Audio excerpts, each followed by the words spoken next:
So Life at Pancake Rocks is all kind of centered around Pancake Rocks, which is a place out in the country where I grew up.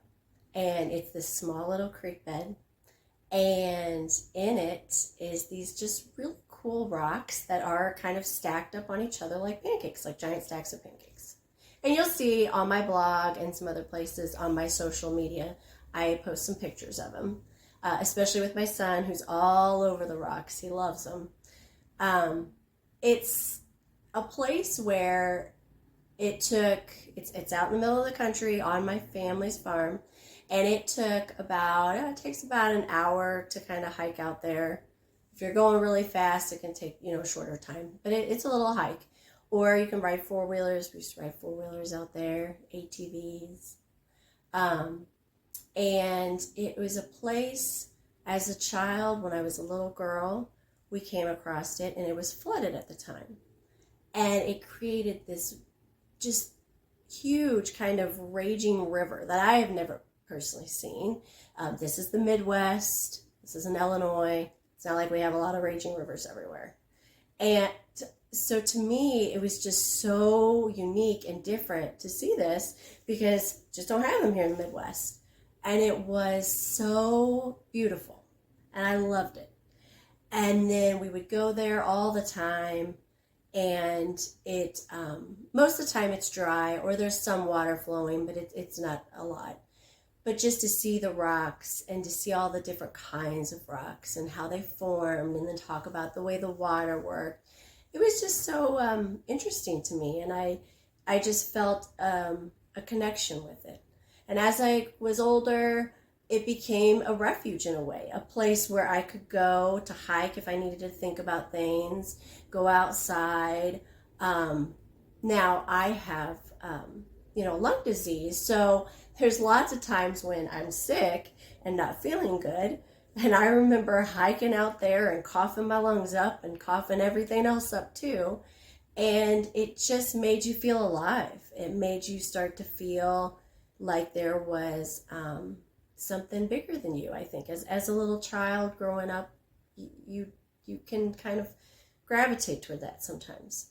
And it was my place of refuge. And then I even got older, and it really became a place when life was just low and I was really just upset, where I could just get on the four-wheeler and ride out there and scream, and nobody could hear you because you're way out in the middle of nowhere, and just shout at everything or just sit there and just look at just the beauty of nature and to be with God. And I am a strong Christian person, but I'm a very spiritual person.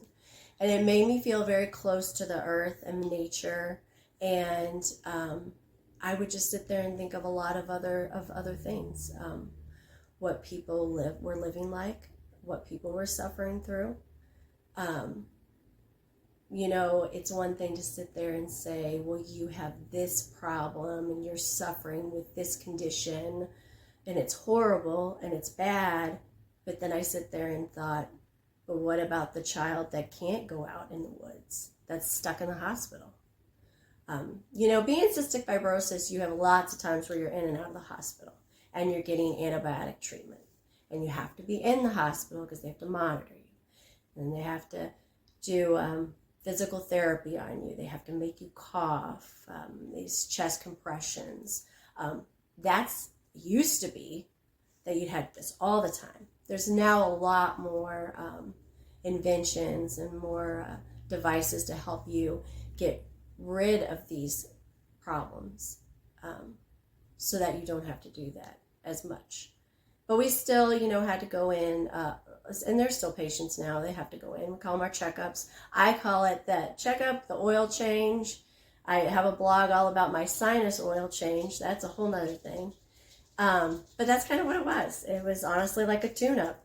And you go in there and you'd be snacking and trying to eat everything you possibly can because we have problems gaining weight. We have problems with vitamins. Absorbing vitamins and weight gain is a huge issue. So it would always be you have to fulfill a certain amount of calories and you have to try to do that. And it's hard. And it was just always an issue to deal with. So there's a lot of things where, there's a lot of problems that can get you up and down. And for me, my refuge was always for Pancake Rocks. And if I couldn't be there to even just think about it and just try to put myself in that place again, made me feel very, very just alive and relaxed and just calmed me. So that's why I named my company Life at Pancake Rocks, because I want to extend the way I felt with my life for you. I want a place where where we can come together and we can breathe easier and dream more. And the whole point is breathe easier, try to release all that anger and anxiety and all the negativity that comes with having a chronic lung disease, because we all have that. Who have chronic lung disease or any other chronic disease, you all have that you're carrying, the burden that you are carrying on your shoulders every day, no matter what. And I wanted to just where you can come and just try to let that go and dream and open your eyes to what you want to accomplish. Because life does not begin or end with your disease. It is not you. Yes, I have this, I deal with this, but this does not make me. It makes me stronger. I can do that, but it does not make me who I am in any bad way. Not at all.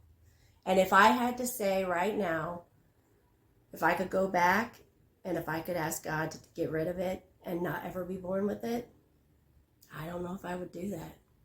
Because would I be the same person? No, not at all. So, teared up moment. But anyways, that's what my company is. And that's my goal, is to help you also to try to find that dream in your life that you want, that goal you want. I want you to find you and not have that disease hinder that. And that's hard, and I'm not saying that's easy, that's not. But as a mentor, that is my goal, to be there as your support and your friend through these problems. I love you, and I wish you all the best. Many blessings.